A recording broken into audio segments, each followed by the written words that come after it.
আসসালামু আলাইকুম গাইস, আপনারা সবাই কেমন আছেন?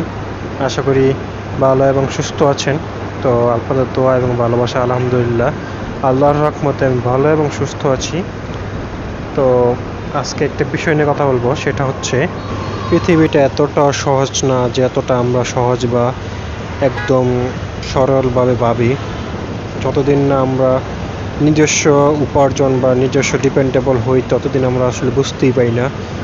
আমরা যখন বাবা মা বা কোনো একটা ফ্যামিলির উপর ডিপেন্ডেবল থাকি তখন দুনিয়াটা যে এত কঠিন বা এত অন্ধকারাচ্ছন্ন সেটা আসলে বোঝাই যায় না। যখন নিজের উপার্জন বা নিজের উপর ডিপেন্ডেবল হইতে শিখি তখনই বোঝা যায় যে আসলে দুনিয়াটা কত কঠিন, চলতে কতটা কষ্টকর হয়।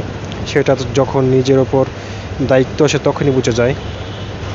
আর এই দায়িত্ব জিনিসটা বড় অদ্ভুত, যা ছুঁড়ে ফেলে দেওয়া যায় না এবং নিজের দায়িত্ববোধের জায়গা থেকে দায়িত্ব পালন করতে হয়।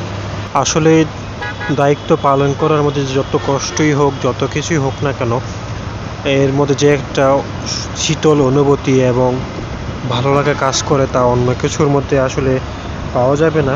সেটা কিন্তু যারা দায়িত্ব পালন করে তাদের মাধ্যমেই বোঝা যায় এবং তারাই ফিল করতে পারবে আসলে দায়িত্ববোধটা কী, দায়িত্ব পালন করার সুবিধাটা কী বা ভালো লাগাটা কীরকম।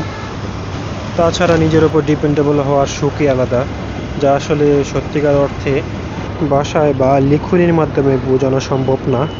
এটা অন্যরকম একটা ফিলিংস, এটা আসলে একটা অনুভূতি। ভালো লাগার কাজ করা সেটাই আসলে ভাষায় প্রকাশ করার মতো না। তো যাই হোক, আপনারা গাইস সবাই সবার মতো নিজের মতো ডিপেন্ডেবল হন এবং নিজের পরিবারের দায়িত্ব নেন, এটাই প্রত্যাশা করি। আজকের জন্য আল্লাহ হাফেজ গাইস, ভালো থাকবেন সবাই।